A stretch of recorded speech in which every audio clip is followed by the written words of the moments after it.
è l'Italia delle piccole imprese. Non spegnete questa luce.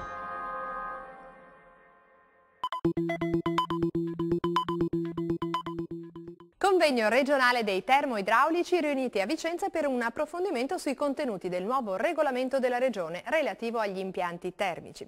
Novità che interessano anche tutti i cittadini che dispongono dell'utilizzo di tali apparati. Nel Veneto circa 2,5 milioni, se solo si contano gli impianti di riscaldamento.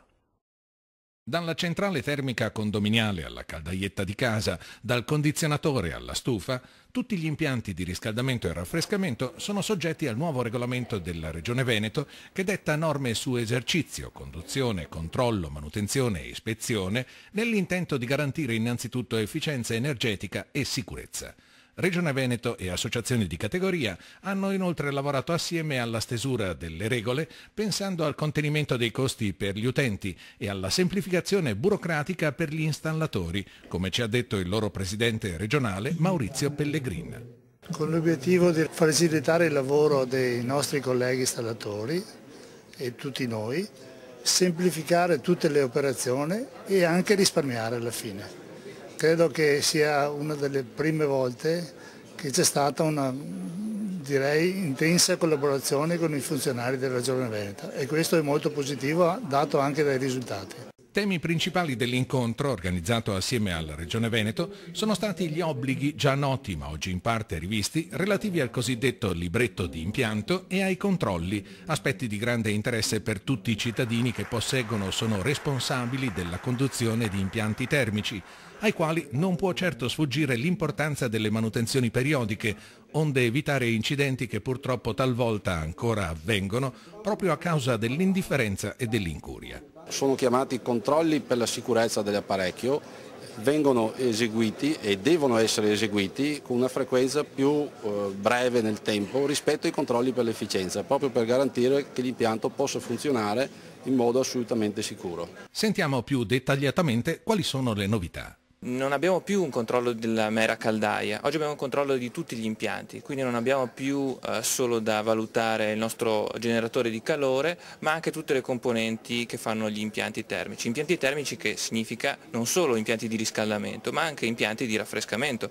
quindi anche pompe di calore, quindi anche caminetti, quindi anche stufe. Quali gli adempimenti? Abbiamo rispetto al passato due tipologie di adempimenti. Il primo legato al controllo e manutenzione, quindi una manutenzione ordinaria degli impianti per garantire la sicurezza degli stessi, mentre un secondo adempimento che riguarda il controllo del rendimento energetico, legato al decreto legislativo 192 del 2005.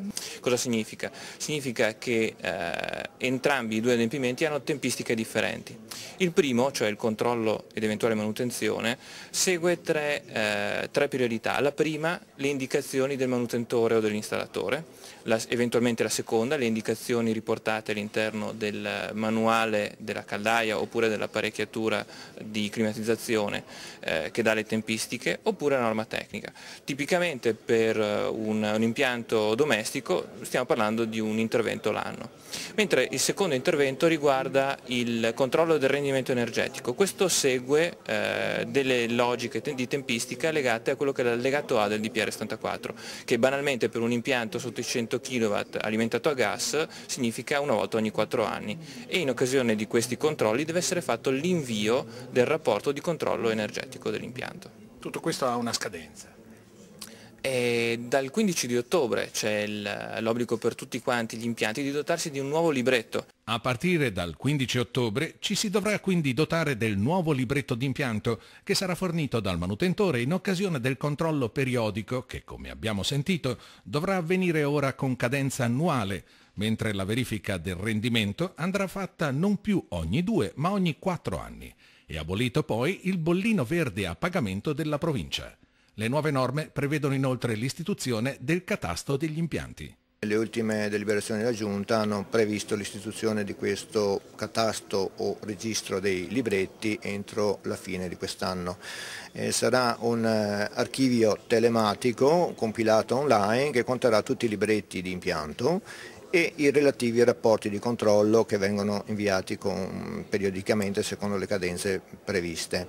Poi nel corso del 2015 già e negli anni successivi cominceranno i controlli incrociando i dati dei codici in PDR che sono i punti di consegna gas, e quindi sarà abbastanza semplice almeno per inizialmente individuare quelli che sono collegati a rete gas, usano il gas per riscaldamento e non hanno fatto gli adempimenti previsti dalla normativa.